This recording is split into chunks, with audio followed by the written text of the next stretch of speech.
and welcome to Q&A with Ashley. This is a video that I've really been looking forward to doing. I'm going to be going over some of my most frequently asked questions as a makeup artist, and I hope you find this information helpful. I think the best way to start the video is to let you all know how I got into makeup and why I developed a passion for it. When I was about 15, I had my first job. It was the summer between 9th and 10th grade. I worked at a wildlife park. And with my first paycheck, I went to the mall and I went into a department store. I was planning on getting a lip gloss or a concealer or something, just something to get into makeup. And I went into the department store, and the girl at the Clinique counter took me under her wing. She sat me down, she put product on me, and it made me feel like a princess. It just lit a match with inside me, and boom, I was hooked. I loved it. I loved how she made me feel. I loved how the products made me feel. It was so much fun. I felt so girly, and she really made me feel amazing. And every paycheck thereafter, I went back to her and bought more stuff and kept getting more and more into it. I really just loved how all of it made me feel. And fast forward several years, I ended up working at that makeup counter, and that is how I got my start into the business. And I was at the counter for a little over a year, and then I got kind of stolen away by another brand to do freelance for them and kind of help out with their national events and things like that. And I have been doing it ever since, and I absolutely love what I do. There weren't always a ton of opportunity in the area that I live. This was granted before we had Sephora's and Ulta's and things like that. So hours were kind of few and far between. So during that time, I did have some filler jobs as well. I had an office job, I had a salon job, and different things like that. But I always had my foot in the door doing makeup in some way, shape, or form. And I'm so blessed to be able to do something that I love and that I have a passion for, and be able to make that passion a paycheck. It's amazing. And, I've gotten a lot of flack here and there with, oh, you do makeup. Blah, blah, blah. A lot of people look at it as being such a vanity. That's not the case. That's really, 99% of the time, that is not the case whatsoever. I get so many women and men and, everyone in between. I get so many people that it's a confidence boost for them. Whether it be a teenager who has bad acne and just needs that extra confidence to have their skin look great, or a woman who's had cancer and lost all of her hair and just wants to feel better with, putting on some eyebrows and putting on some lipstick. Whether it's someone that has an autoimmune disease and has extreme patchiness in the skin and just wants that evened out. It's really about how the makeup makes you feel. It's not about looking better than somebody else, or, oh, look at me, I look so pretty, or something like that. That's not what it's about. So if you have that misconception, just get over it right now, because that's not the case. And if you do have a problem with people wearing makeup or look at it as a vanity, then that's your problem, not theirs.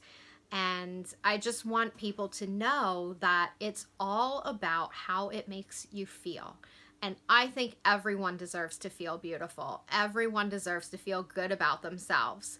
So that's really what it is all about. You can wear as little or as much as you want, and it's all about how it makes you feel.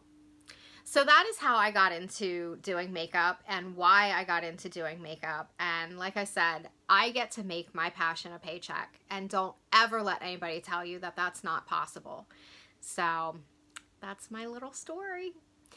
So some other questions that I get when it comes to makeup is, one of the biggest questions that I get, and this is from older women, who have deeper wrinkles and lines and things like that is, how can I cover my wrinkles? You're not going to like the answer because you can't. You cannot cover wrinkles. However, you can choose a foundation and products that will soften the lines and wrinkles, that will make them look less prominent. You want to make sure that you're using a foundation that is not super matte, not super shiny, and also not super heavy. Sometimes less is more when it comes to the coverage and dealing with lines and wrinkles. A couple examples of some that are absolutely fabulous for women who have deeper lines and wrinkles. The Bobbi Brown foundation stick is a great option. Clinique Even Better foundation is a great option. Stila Hide and Chic foundation is a beautiful option as well. They're going to give you coverage, but they're not going to be so heavy and cakey where they're covering you up. Another question that I get a lot is, what is the best brow product to use? Well, it's going to depend on your brows themselves. If you have a lot of space and like sparse brows and missing brows, or if you don't have any brows at all, you're probably going to want something that you can draw little individual hairs with and make those brows look very natural and make it look like there is actually hair there. Some options for that is the Stila Stay All Day Waterproof Brow Pen. That's going to be a waterproof option that is very fine in consistency. It has a very tiny, tiny point. It's a liquid liner type product, but you can really draw individual hairs with it, which is nice. The Benefit Precisely My Brow is also a nice option for that, along with the Anastasia Brow Wiz. Those are some options that are going to allow you to draw those little individual hairs and get the definition that you want. Now, if you're somebody that has, a good brow, like a fuller brow, and you just want to kind of fill it in or define, I wouldn't recommend those options just because you're going to go through your product really, really fast. I would recommend in that case to do like maybe the Benefit Goof Proof Brow Pencil or their brow powder. That would be, a better option for you. The Anastasia Dip Brow is a really good option, or the Dip Brow Gel is also a good option. And then also for women who have brows, but they're very, very light, and you want to see them. They are lighter than your hair color. You want to go with a brow product that's going to, kind of more so match the hair on your head, like your roots. And some of the best products that I found for that are the Anastasia Dip Brow Gel. It's like a mascara type product that you comb through the hairs that will help give the brow more of a tint. You could also do, one of the other options that I mentioned is the Benefit Brow Powder or their Goof Proof Brow Pencil. They're both really good options. Another frequent question that I'm asked is how to make your foundation not crease, like in your smile lines and crow's feet area and things like that. Well, the best answer for that is don't smile and don't squint. But we can't all have RBF all day, every day, right? So it's going to kind of be a trial and error. Sometimes the foundation formula makes a big difference, your setting powder, what primer you're using, how you prep. Again, you want to kind of think less is more, because the heavier the makeup, the more it's going to, it's going to tend to crease. Now, I do love, if you've watched any of my other videos, I love long wear foundations. Your long wear foundations typically aren't going to crease and settle into those smile lines or anywhere that you have creasing to begin with. So that's going to mainly be your best option. And you want to make sure that you're setting your products as well. So a good translucent setting powder, something that's just very sheer and finely milled, is going to be better for that than if it's like a powder foundation type product. So you don't want anything heavy. You want to stick with something that's going to be sheer and that's not going to have a whole lot of consistency or pigment to it.